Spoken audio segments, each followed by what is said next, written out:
بسم اللہ الرحمن الرحیم۔ السلام علیکم۔ پیارے نبی محمد صلی اللہ علیہ وآلہ وسلم کی شریعت پر جن محترم لوگوں نے احسن طریقے سے عمل کیا اور جنہوں نے اپنی زندگیاں سنت نبوی میں گزار دیں، انہیں اولیاء اکرام کہا جاتا ہے۔ انہی مقدس و محترم اور برگزیدہ ہستیوں میں نہایت ہی معتبر نام حضرت سیدہ رابعہ بصری کا ہے۔ حضرت رابعہ بصری قیامت تک خواتین کے لیے مشعل راہ ہیں۔ خواتین و حضرات، معروف صوفی شخصیت رابعہ بصری کی پیدائش 95 ہجری سے 99 ہجری کے دوران عراق کے شہر بصرہ میں ہوئی۔ وہ ایک انتہائی غریب لیکن معزز گھرانے میں پیدا ہوئیں۔ رابعہ بصری اپنے والدین کی چوتھی بیٹی تھیں، اسی لیے آپ کا نام رابعہ یعنی چوتھی رکھا گیا۔ رابعہ بصری کے والدین کی غربت کا اندازہ اس بات سے لگایا جا سکتا ہے، جس شب رابعہ بصری پیدا ہوئیں آپ کے والدین کے پاس دیا جلانے کے لیے تیل تھا اور نہ ہی آپ کو لپیٹنے کے لیے کوئی کپڑا۔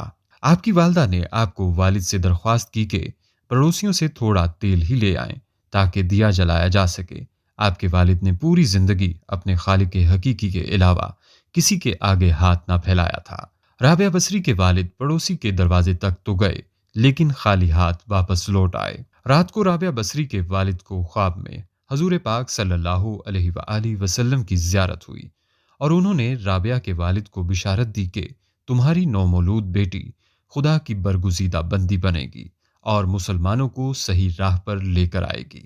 تم امیر بصرہ کے پاس جاؤ اور اسے ہمارا پیغام دو کہ تم امیر بصرہ ہر روز رات کو 100 مرتبہ اور جمعرات کو 400 مرتبہ درود پاک کا نذرانہ بھیجتے ہو، لیکن پچھلی جمعرات کو تم نے درود شریف نہ پڑھا، لہٰذا اس کے کفارہ کے طور پر 400 دینار بطور کفارہ یہ پیغام پہنچانے والے کو دے دو۔ رابعہ بصری کے والد اٹھے اور امیر بصرہ کے پاس پہنچے۔ اس دوران آپ کی آنکھوں سے خوشی کے آنسو جاری تھے۔ جب امیر بصرہ کو رابعہ بصری کے والد کے ذریعے حضور پاک صلی اللہ علیہ وآلہ وسلم کا پیغام ملا تو یہ جان کر انتہائی خوش ہوا کہ وہ نبی آخر الزماں کی نظروں میں ہے۔ اس نے شکرانے کے طور پر فوراً 1000 دینار غربہ میں تقسیم کرائے اور 400 دینار رابعہ بصری کے والد کو ادا کیے اور ان سے درخواست کی کہ جب بھی کسی چیز کی ضرورت ہو بلا جھجک تشریف لائیں۔ کچھ عرصے بعد رابعہ بصری کے والد انتقال کر گئے۔ اسی اثنا میں بصرہ کے سخت قحط نے اپنی لپیٹ میں لے لیا۔ قحط کے دوران رابعہ بصری اپنی بہنوں سے بچھڑ گئیں۔ ایک بار رابعہ بصری ایک قافلے میں جا رہی تھیں کہ قافلے کو ڈاکوؤں نے لوٹ لیا اور ڈاکوؤں کے سرغنہ نے رابعہ بصری کو اپنی تحویل میں لے لیا اور آپ کو لوٹ کے مال کی طرح بازار میں لونڈی بنا کر بیچ دیا۔ آپ کا آقا آپ سے انتہائی سخت محنت و مشقت کا کام لیتا تھا۔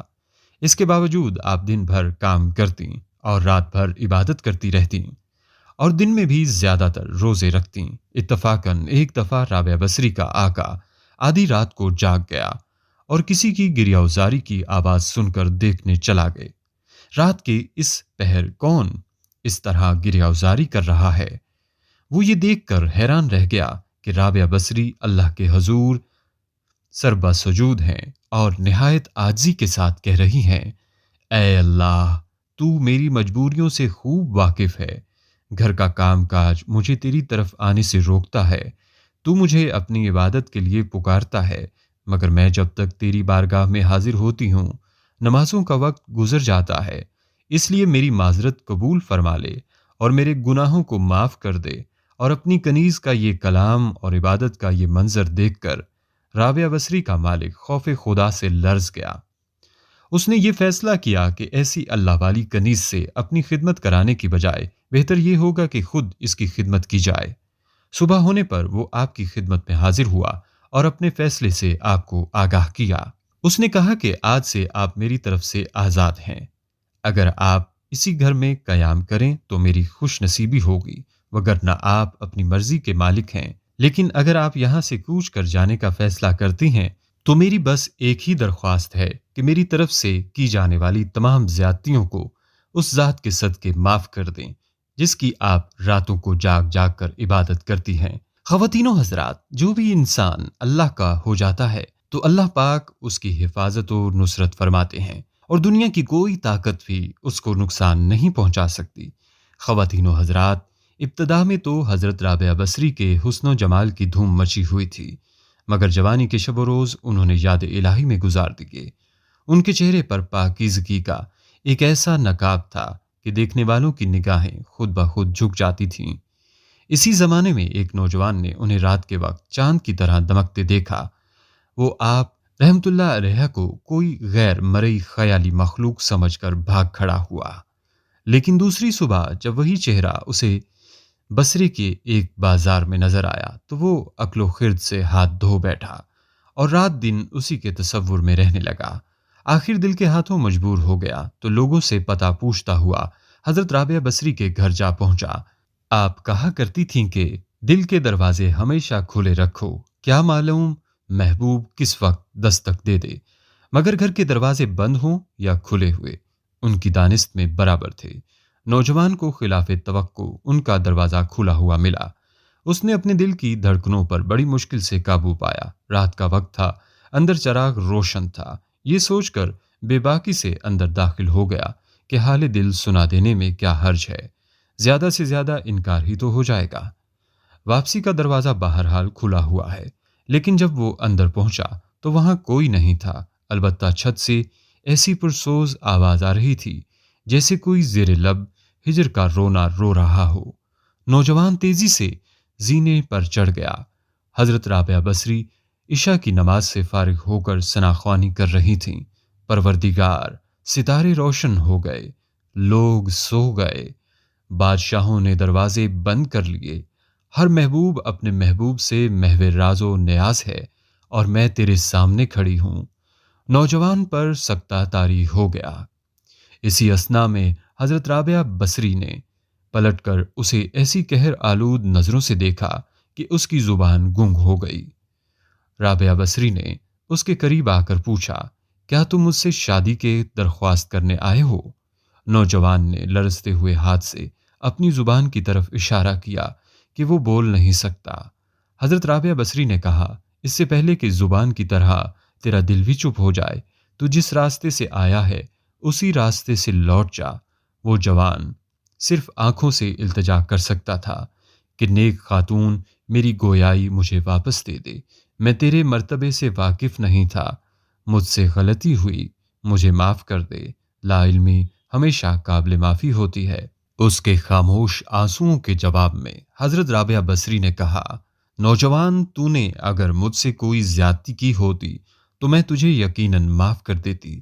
میں نے خود کو بہت پہلے اپنے رب کے حوالے کر دیا تھا، اب یہ معاملہ تیرے اور رب کے درمیان ہے، معافی مانگنا ہے تو اس سے مانگ۔ تو صدقے دل سے توبہ کرنے کا ارادہ کرے تو شاید توبہ کی خاطر تیری زبان کھل جائے۔ یہ کہہ کر وہ نماز کے لیے کھڑی ہو گئیں۔ نوجوان بھی بے اختیار سجدے میں گر گیا۔ وہ رو رہا تھا، نامعلوم کب تک روتا رہا۔ جب اسے ہوش آیا تو زبان کھل چکی تھی اور توبہ توبہ کا ورد کر رہی تھی۔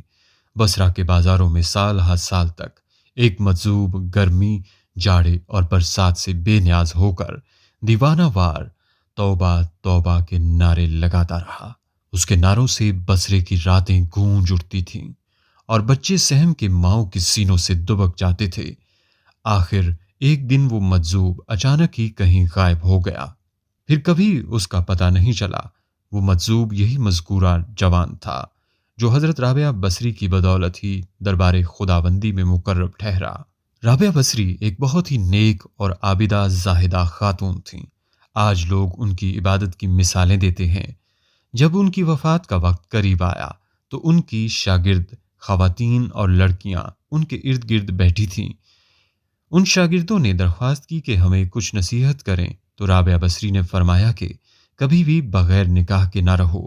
اللہ تعالیٰ کے نبی صلی اللہ علیہ وسلم نے بھی شادیاں کی اور بیک وقت 9 بیویاں چھوڑ کر انتقال فرمایا۔ اللہ تعالیٰ کے رسول صلی اللہ علیہ وآلہ وسلم صبح کرتے اس حال میں کہ اہل و عیال کے پاس غربت کے باعث کھانے کو کچھ نہ ہوتا، اور شام کرتے تو بھی یہی حالت ہوتی، مگر اس کے باوجود 9 بیویاں چھوڑ کر انتقال فرمایا۔ اللہ تعالیٰ کے نبی صلی اللہ علیہ وسلم نے بغیر نکاح کی زندگی گزارنے سے منع فرمایا ہے۔ خواتین و حضرات، ایک دفعہ حضرت حسن بصری رحمۃ اللہ علیہ نے حضرت رابعہ سے کہا کہ آپ شریعت کے مطابق شادی کر لیں۔ فرمایا نکاح و شادی اس کے لیے ہے جس کا کوئی وجود ہو، یہاں نہ میرا کوئی وجود ہے اور نہ میں اپنی آپ مالک ہوں، اللہ تعالیٰ کی مملوک ہوں۔ ایک دفعہ کچھ اور لوگوں نے بھی آپ سے کہا کہ آپ شادی کر لیجئے۔ فرمایا اگر 3 فکروں سے مجھے بے فکر کر دیجئے تو میں ضرور شادی کر لوں گی۔ اولاً آیا میں دنیا سے اپنا ایمان سلامت لے جاؤں گی؟ ثانیہ بروز حشر میرے دائیں ہاتھ میں ہی نامہ اعمال دیا جائے گا۔ ثالثاً قیامت کے روز جب لوگ دائیں جانب سے بہشت میں اور بائیں جانب سے دوزخ میں پہنچائے جائیں گے تو مجھے کس جانب سے پہنچایا جائے گا؟ لوگوں نے کہا کہ اس کا علم تو خدا ہی کو ہے۔ فرمایا تو پھر جیسے اتنے عظیم افکار و اقمام پیش ہوں وہ بھلا کیا شوہر کر سکتی ہے؟ رابعہ بصری نے تقریباً 88 سال کی عمر پائی۔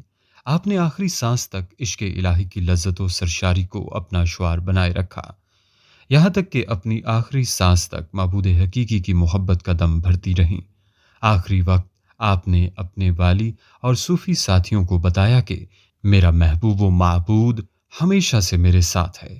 خواتین و حضرات، ہمیں حضرت رابعہ بصری کی زندگی سے یہ سبق ملتا ہے کہ اللہ کی پہچان کے دروازے مرد و عورت سب کے لیے کھلے ہیں۔